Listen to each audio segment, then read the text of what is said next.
Why tensions in the South China Sea are bolstering the U.S. Philippines alliance. Source: Joshua Kurlantzick and Abigail McGowan. Why tensions in the South China Sea are bolstering the U.S. Philippines alliance. Council on Foreign Relations. Manila has fully aligned itself with Washington amid escalating tensions with Beijing in the South China Sea, raising the prospect of a wider war. The South China Sea and the origins of regional hotspots. Chinese President Xi Jinping has repeatedly demonstrated China's strength abroad, especially in Asia, largely to protect Beijing's core interests, which include the South China Sea, known in the Philippines as the West Philippine Sea.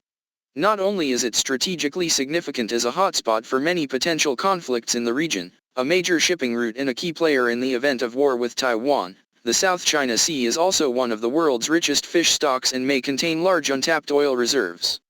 Since late 2013, China has been steadily reclaiming land and militarizing its positions in the South China Sea to legitimize its territorial claims. In recent years, Chinese Coast Guard and military vessels have clashed with ships moving through the South China Sea to deter countries with competing territorial claims. In June, the Chinese Coast Guard engaged in aggressive behavior, including brandishing axes and sharp objects, during a clash with Philippine vessels at 2nd Thomas Shoal in the Spratly Islands, an area at the center of territorial disputes that date back to the 1980s and that has seen frequent clashes between Chinese and Philippine police forces to this day. Unlike other Southeast Asian countries with competing territorial claims with China, which have sought to resolve their disputes with Beijing peacefully, the Philippines has publicly increased defense cooperation with the United States and publicly opposed China's overlapping claims in the South China Sea. In late July, Washington and Manila signed a deal to provide $500 million in new defense aid to modernize the Philippine military and Coast Guard. The aid is intended to better equip the Philippine armed forces to counter Chinese activities in the South China Sea and to enhance interoperability between the U.S. and Philippine militaries. The Philippines is also building closer defense ties with other major democracies such as Germany and Japan, as well as with some countries in the region, such as Vietnam, which has had multiple encounters with Chinese vessels at sea. These moves have angered China, leading to increased harassment of Philippine vessels, including near collisions by Chinese ships approaching, ramming, or firing water cannons, increasing the risk of casualties at sea. Analysts also note that flashpoints are becoming more widespread. Chinese and Philippine ships clashed at Sabin Shoal in mid-August, marking the first time the two sides have directly confronted each other in the area. As the frequency and severity of these clashes have increased this year, Philippine President Ferdinand Marcos Jr. has called for a new administration to take action. Claims that the Philippines should do more to counter China's illegal actions. Can the recent agreement between China and the Philippines ease tensions over maritime claims? Probably not. The two sides recently reached an interim agreement to allow resupply for Filipino sailors stationed on a warship that ran aground at 2nd Thomas Shoal. The agreement also establishes an emergency hotline for the two countries' leaders to communicate in the event of serious maritime crises. However, these relatively limited agreements are unlikely to reduce the risk of conflict, as China has refused to relinquish its claims to the entire sea area, and in the past has not picked up the phone when U.S. leaders have called during crises. Beyond the hotline, China is unlikely to make many concessions, while Manila has also accused Beijing of distorting the limited scope of the agreement.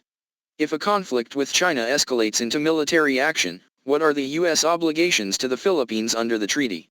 The U.S. has maintained a mutual defense treaty with the Philippines since 1951. In March, U.S. Secretary of Defense Lloyd Austin reaffirmed Washington's commitment to the ally and clarified that the treaty covers both countries' armed forces, vessels, and aircraft in the South China Sea. This means the U.S. would be obligated to defend the Philippines if a conflict with China at sea escalates.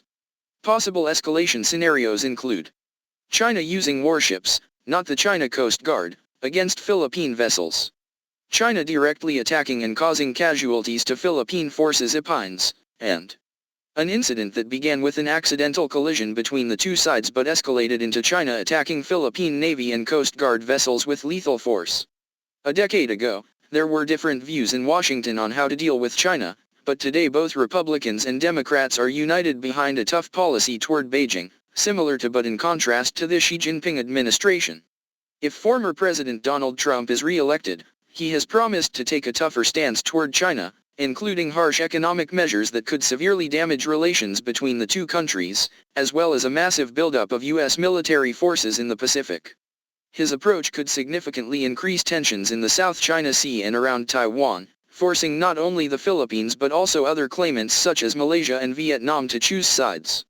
If Vice President Kamala Harris wins the presidential election, she will likely continue the Biden administration's policy of strengthening ties with countries in the region and preparing for a broader conflict in the South China Sea.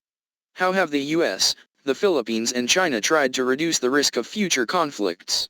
Aside from a limited agreement recently signed by Beijing and Manila, there have been few efforts by the parties involved to prevent a conflict from escalating into a wider regional war, and there are few signs that these efforts have been successful. In April, President Biden stressed the importance of upholding the rule of law and freedom of navigation in the South China Sea in a phone call with President Xi Jinping, and the U.S. and Chinese militaries held maritime safety talks a few days later. As claimants to China's maritime claims grow increasingly concerned about Beijing's expanding power and feel they cannot balance against major powers, they are likely to increase arms purchases and modernize their militaries, as the Philippines is doing. Some may also choose to more aggressively confront Beijing, despite China's regional economic dominance, by partnering with or buying more weapons from the United States or other powers, such as Japan, which has begun selling arms to Southeast Asian countries like Vietnam.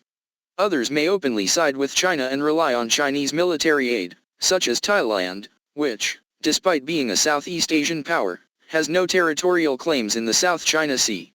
In fact, Southeast Asia has the fastest growing defense spending in the world. Countries like Indonesia and Vietnam, both of which have territorial claims in the sea, have increased their spending by more than 600% in recent years. Tensions are unlikely to ease anytime soon. China's aggressive posture and the arms race accelerated by large arms sales from major powers, U.S. pressure on some countries, and growing concerns among Southeast Asian countries have increased the risk of accidents or deadly clashes.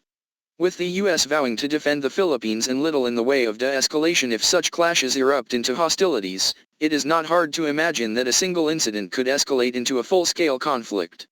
However, as regional conflict expert Oriana Schuyler Mastro has pointed out, China's position in the South China Sea is not as secure as it is around Taiwan, and if the U.S. increases its surveillance of the sea, strengthens other defense relationships in the region, and makes clear its determination to counter China in a conflict, Beijing may be able to reduce some of its aggression, which could help prevent a conflict, at least in the short term.